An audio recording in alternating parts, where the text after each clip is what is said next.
This week's parsha is Matas Masai. Double parsha. Yeah. And I was just kind of skimming through some stuff, and I happened to come across some stuff that has to do with Moshiach. First, I want to talk about Happenstance. total happenstance.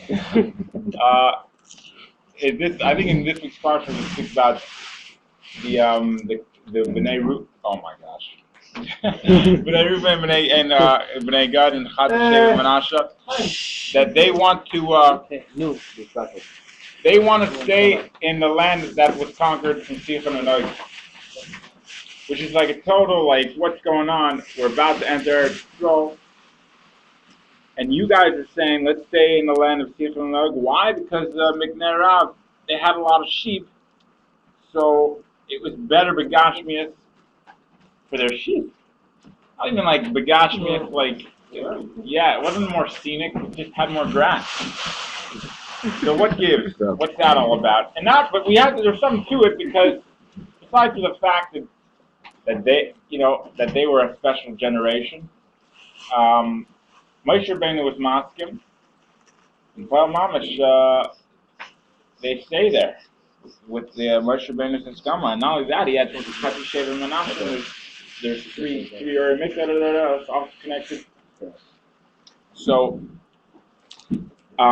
basically, if you understand this, there ever writes in the Sikha that this actually was not along the lines of the Meraglim in the negative sense, but it was along the lines of the Meraglim in the way of to be metakin the sin of the Meraglim. The Meraglim said we can't go into Eretz Yisrael. They didn't want to go into Eretz Yisrael, and they felt that they couldn't conquer it. The whole conquering of Sichon and Og and the settling of it was total hishapcha. Actually, who conquered Sichon and Og? It was the spies themselves that they went in there, and they went in there because they said, okay, Moshe Rabbeinu is sending us, we're going to go in and conquer it.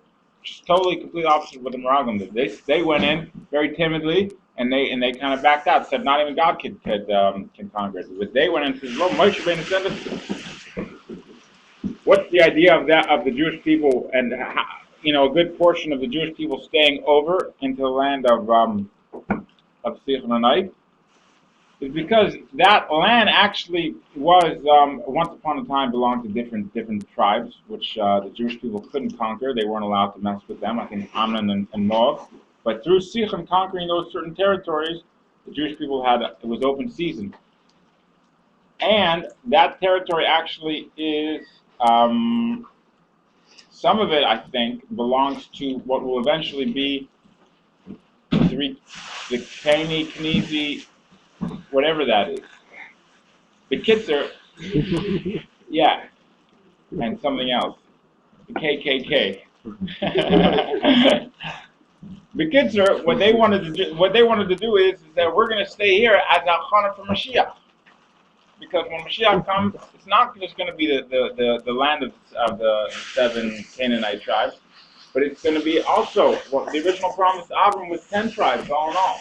And they said, here, we're going to bring that, we're already going to kind of see that coming to fruition. And we're going to settle in that land.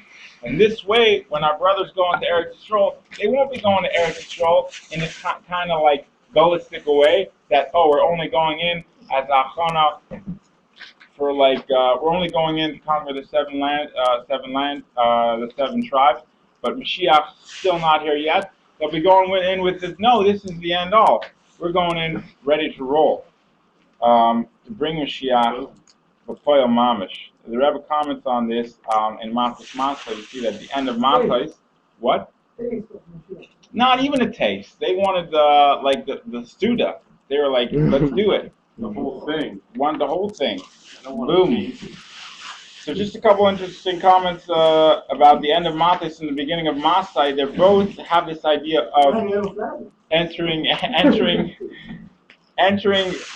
Eretz Yisrael, but not just kind of tiptoeing in, getting your feet wet type entering into Eretz Yisrael. Like total all in it to win it. We want Mashiach now. Going into Eretz Yisrael.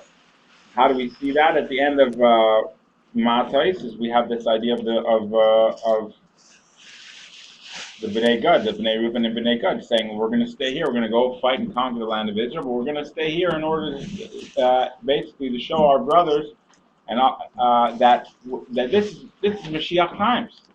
That this is it. This isn't just seven nations. This is all 10.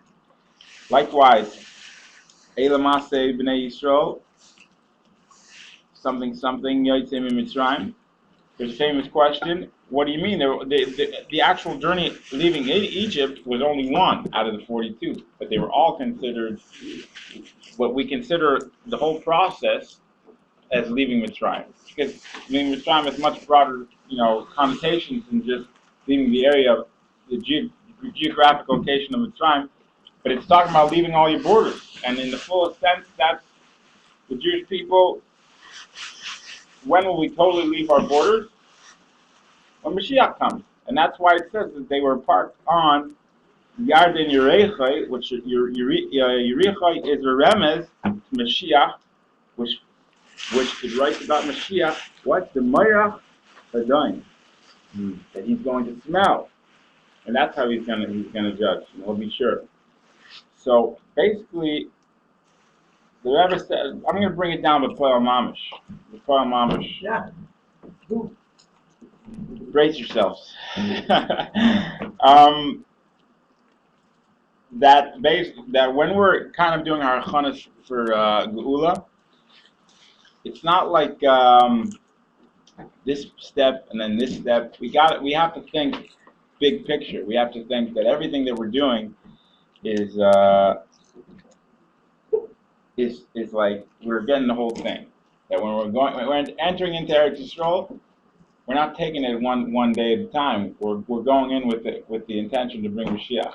Likewise, when we're leaving our boundaries, we're leaving our boundaries with the intention that we're going to leave them for good, and we're going to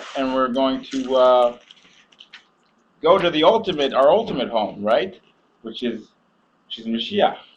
We're not just going to kind of, okay, I'm going to take it one, I'm here, I just left.